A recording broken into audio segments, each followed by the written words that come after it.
السلام علیکم ورحمۃ اللہ وبرکاتہ۔ آج بہت سارے سوالات آ کر ہیں۔ پہلا سوال ہے، کیا تعویذ ڈالنا جائز ہے؟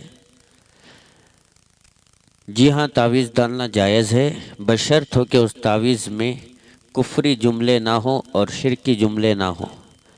غیر قوم سے تعویذ لے کر پہننا حرام ہے، اور ہمارے آدمیوں میں بھی جو عاملین ہیں وہ جو شرک کی تعویذ دیتے ہیں، غلط الفاظ لکھ کر، مخلوق سے مدد پوچھ کر یا اور کوئی منتر لکھ کر جو تعویذ دیتے ہیں، ان تعویذوں کو پہننا لٹکانا حرام ہے، ناجائز ہے۔ ہاں، جس میں قرآنی آیت ہو، اللہ کے ناموں میں سے کوئی نام ہو، ایسی تعویذ کو پہننا جائز ہے۔ دوسرا سوال ہے، کیا بچے کے کان میں اذان دے سکتے ہیں؟ ہاں، دینا چاہیے۔ بچوں کے پیدا ہوئے سو بچوں کے کان میں اذان دینا سنت نبی صلی اللہ علیہ وسلم ہے۔ جب حسنین پیدا ہوئے تو آپ صلی اللہ علیہ وسلم نے ان کے کانوں میں اذان دی، ثابت ہے حدیث سے۔ پیدا ہونے والے بچوں کے لیے کان میں اذان دینا ضروری ہے، دے سکتے ہیں، سنت ہے۔ تیسرا سوال ہے، کیا بیعت ہونا ضروری ہے؟ دیکھیے بھائیوں، جو بھی سوال کر رہے ہیں کیا بیعت ہونا ضروری ہے، اس فتنوں کے زمانے میں بیعت ہونا اچھی بات ہے، ضروری نہیں ہے، اچھی بات ہے، تاکہ کسی کے مشورے سے اپنی زندگی گزارے۔ جو نماز پڑھنے والے پیر صاحب ہوں، روزہ رکھنے والے شریعت کے پابند پیر صاحب ہوں، جن کو دیکھنے سے اللہ یاد آتا ہو، ایسے پیر سے بیعت لینا جائز ہے۔ نماز چھوڑ کر، بڑے بڑے بال لٹکا کر اور روزے چھوڑ کر نماز ہی نہیں پڑھتے، پیری مریدی کر رہے ہیں، ایسے پیروں سے بیعت لینا حرام ہے۔ چوتھا سوال ہے، کیا پیر کا دامن پکڑ کر جنت چلے جائیں گے؟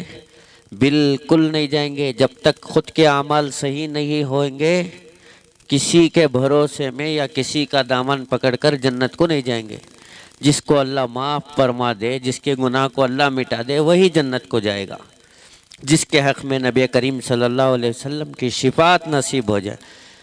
باقی رہا جو آج کل کے زمانوں میں جو دھوکے باز پیر بن بیٹھے ہیں، ان کو مریدوں کو کہتے ہیں کہ ہم آپ کو جنت لے کے چل جائیں گے، ایسا ہرگز نہیں ہے، جھوٹ ہے یہ۔ کوئی پیر کتنا بھی بڑا ہو، مرید کو جنت کو لے کر جانا بولے تو مرید کے اعمال اچھا ہونا ضروری ہے۔ پانچواں سوال ہے کہ بیعت کس سے؟ دیکھیے، پہلے سوالوں میں ان کا جواب مل گیا ہے۔ بیعت ایسے پیر سے ہونا چاہیے جو شریعت کا، نماز روزے کا پابند ہو، حلال کا پابند ہو، شریعت کے تابع چلتا ہو، ایسے پیر سے بیعت ہونا ضروری ہے۔ بلکہ میں واضح طور سے کہوں، علماء دیوبند میں جو بھی پیر ہیں ان سے بیعت لیں، وہی جو ہے شرک اور بدعت سے پاک ہوتے ہیں۔ باقی رہا جاہل پیروں سے بیعت لینا حرام ہے، وہ خود بھی جہنم جائیں گے، دوسروں کو بھی جہنم ڈھکلیں گے۔ چھٹا سوال ہے،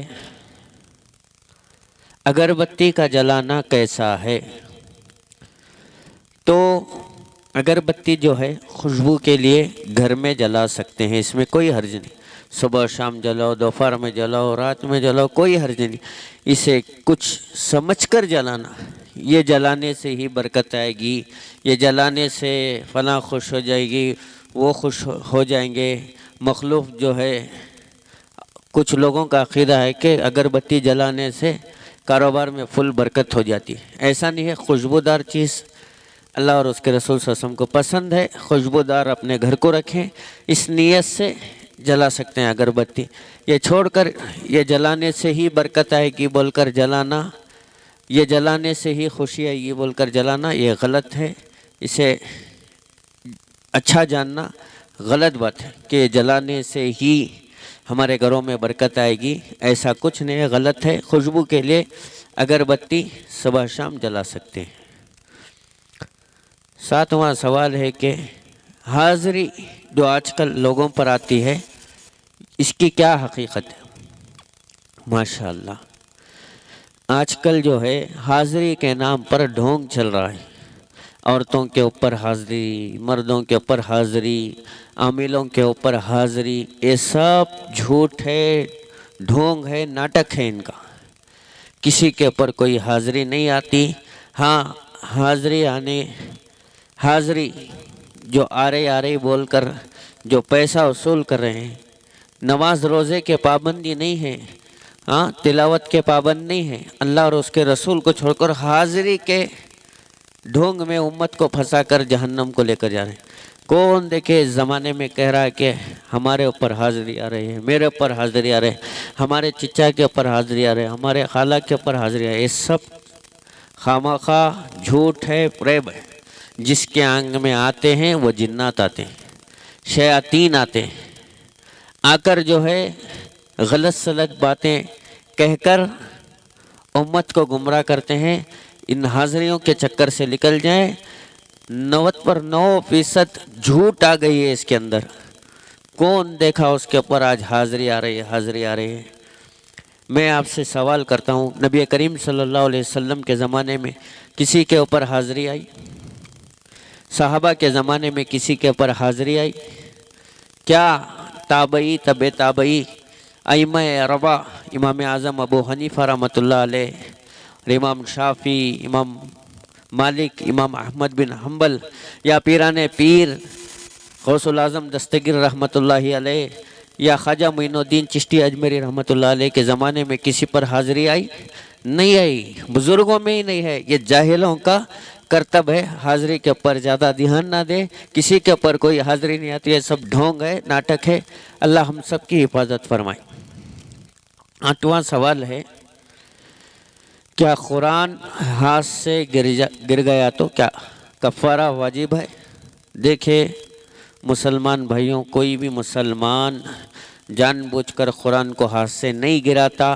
اگر کسی کے ہاتھ سے بے مسٹیک قرآن گر گیا ہے تو صرف اٹھا کر چوم کر اللہ سے معافی مانگ لے، بس کافی ہے۔ اس کے لیے کوئی صدقہ کرنا، کیا کچھ اور کرنا ایسا کچھ نہیں ہے۔ جیسے کہ دنیا کا یہ چیز کر کر معافی مانگو، وہ صدقہ دے کر معافی مانگو، اتنے چیزیں صدقہ دینے کے بعد معاف ہوتا سو ایسا نہیں ہے۔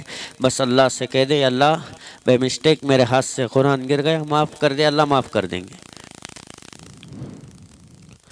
کیا قرآن کا ہدیہ کرنا ضروری ہے؟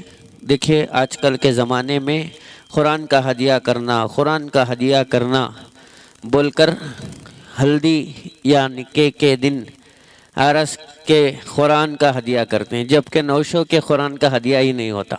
ایسا نہیں ہے۔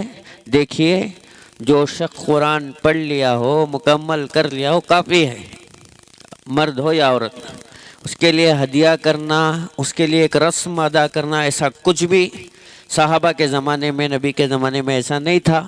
حافظ قرآن ہو جاتے تھے، بس مکمل ہو گئے، دعائیں لیتے تھے، چلے جاتے۔ اس کے لیے ایک محفل جمع کر لوگوں کو جمع کر سورہ ناس پڑھا کر پڑھانے والوں کو ہدیہ دے کر وہ بہت سارے رسم کرنا، یہ سب صحابہ کے زمانے میں نہیں تھا۔ یہ اب کے زمانے کا یہ بھی ایک فتنہ ہے۔ قرآن مجید ختم کرنا اچھی بات ہے، اس کا پڑھنا، اس کا حفظ کرنا بہت بڑی بات ہے، لیکن اس کے نام پر یہ لوگوں کو جمع کر نمازیں چھوڑ کر رسم و ریت کر یہ جو رسم نہیں ہے وہ کرنا ٹھیک نہیں ہے۔ 10واں سوال ہے، جو آج کل کے زمانے میں ہلدی کی رات، ہلدی جو نکاح کی تیاری ہوتی ہے، ہلدی کے دن دلہن کو اور دلہے کو نہاون ڈالتے ہیں، کیا یہ جائز ہے؟ سخت حرام ہے۔ یہ نہاون کے نام پر اپنا جیب بھر رہے ہیں، پیسوں کے لیے نہاونے ڈال رہے ہیں۔ یہ نہاون سب شرک اور بدعت ہے، بدعت میں سے ہے۔ یہ نہاون سے بچنا چاہیے۔ نہاون نام کی کوئی چیز نہیں ہے۔ آج لوگوں میں اتنا عقیدہ ہو گیا، جس کا نہاون نہیں ہوا اسے نکاح نہیں کرنا، اسے جسے پریشانی آ رہی ہے، یہ سب جہالت مشرکین والے رسومات ہیں، ان سے بچنا چاہیے۔ نہاون جو ہے شریعت میں اس کا کوئی تذکرہ نہیں ہے، نہ ہی نبی کریم صلی اللہ علیہ وسلم سے نہاون کے بارے میں کچھ حدیثوں میں ہے، نہ ہی نبی صلی اللہ علیہ وسلم کی زندگی میں ہے، نہ صحابہ اسے کرے، نہ اولیاء اسے کرے۔